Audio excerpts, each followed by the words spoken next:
This is the car that gave me the courage to let go of the Polo GTI, and all this for only just 200,000 rands. And I know some of you are probably thinking, this guy is mad.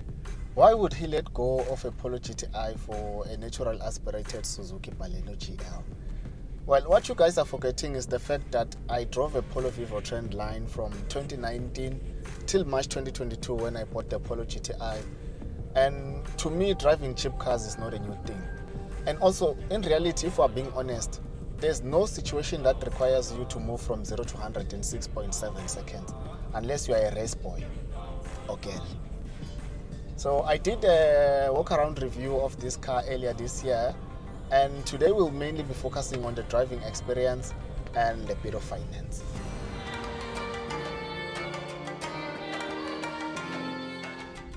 And gents, before we continue with this video, let me first share with you some relationship advice. Teaching your lady how to drive is an extreme exercise. Don't do it unless you are planning to break up, because women don't listen. Muntu umtshela into yinye kayi 50 macetha into umfaba. Hata clash uchenche gear.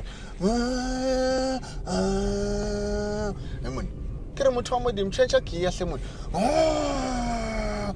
Bathong. How can you change gears while your foot is on the gas? Mistake. Ngcono siyeke once. Asiyeke. Pum. Let me start by giving you a quick overview of the Suzuki Swift range. The Swift is available in 4 trims. There's a Swift GA, GL, GLX and Swift Sport. This is the Swift GL, and we opted for the manual because Mama Snow is a new driver, so she must first learn the stick, because if you can't drive a manual, you are not a driver. All the Suzuki Swift models are powered by a 1.2-litre 4-cylinder natural aspirated engine, except the top-of-the-range Suzuki Swift Sport, which has a 1.4-litre turbocharged engine. The natural aspirated models have a power output of only 61 kilowatts and 130 newton meters of torque, and I think it's adequate power when you compare it with other cars in this range. But my only problem, as I've said before, is the handling. The handling of this car is a bit tricky if you drive like a Schumacher taxi driver or a Polo driver. But for an average first-time car buyer, I don't think you would have a problem with this car when it comes to handling. And also, one progressive comrade suggested that for better handling, you must just let go of the standard Apollo 16580 R14s and put on some 18570 R14s. I'm not sure how safe is that, but it sounds like a plan to me. This car moves from 0 to 100 in 12 seconds, and it has a top speed of 170 kilometers per hour. The average fuel consumption is claimed to be 4.9 liters per 100 kilometers, and personally I've achieved that figure several times, and I even got to as low as 4.8 liters per 100 kilometers, and that's roughly just over 20 kilometers per liter.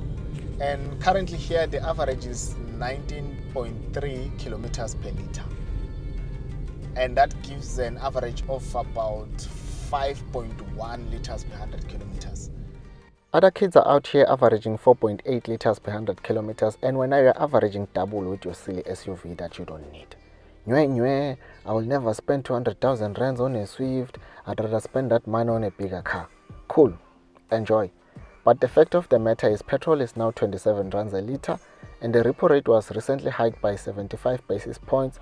So if the interest rate on your car loan is linked to prime, you will now be paying 0.75% more in interest. Come, we are paying 30 rands a liter for diesel for a car that has an average consumption of above 10 liters per 100 kilometers. Can't you see that you are hustling backwards? Snacks. In terms of pricing, the Suzuki Swift GA starts from 190,000 rands, and the Swift GL costs 208,000 rands, while the GLX costs whooping 227,000 rands. And I feel that's where Suzuki lost it a bit, because with 227,000 rands you can get a Suzuki Baleno GL and 1,000 rands change. There's 2 things I don't like about this car. Number 1 is the obvious one, the handling. Because when you drive like a Polo driver, the handling is not that impressive. But I guess that's the fun of it, because it's like you're living life on the edge. One mistake, child. Then there's the issue of the sitting position. I kind of feel like the seat is a bit high, And it's said that you can't adjust it up and down. It's only in one position. It only moves forward and backward, but you can't adjust it up and down. It's Polo Vivo trendline all over again. And I think that is all. Wait, I also don't like the key. That's his Kia 7. Even yakzal, but it's not a deal breaker for me because a key is a key. As long as it can start the car, it's fine.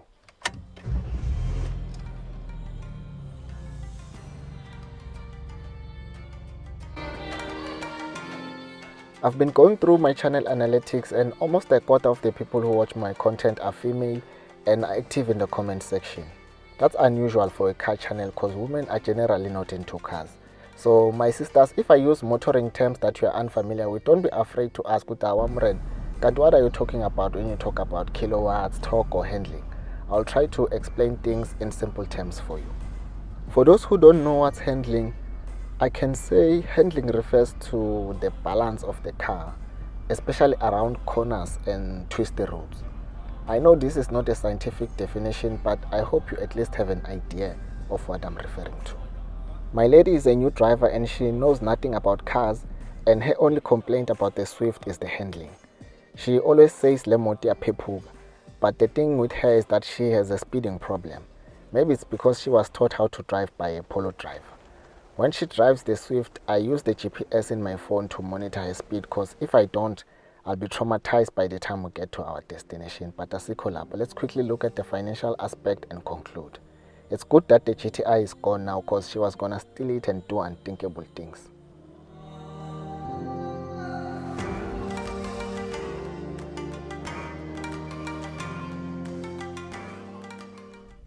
In terms of warranty, this car comes with a 5-year, 200,000 kilometers warranty and a 2-year, 30,000 kilometers service plan as standard. And you can extend the service plan to like 4 years, 60,000 kilometers for around 6,000 rands.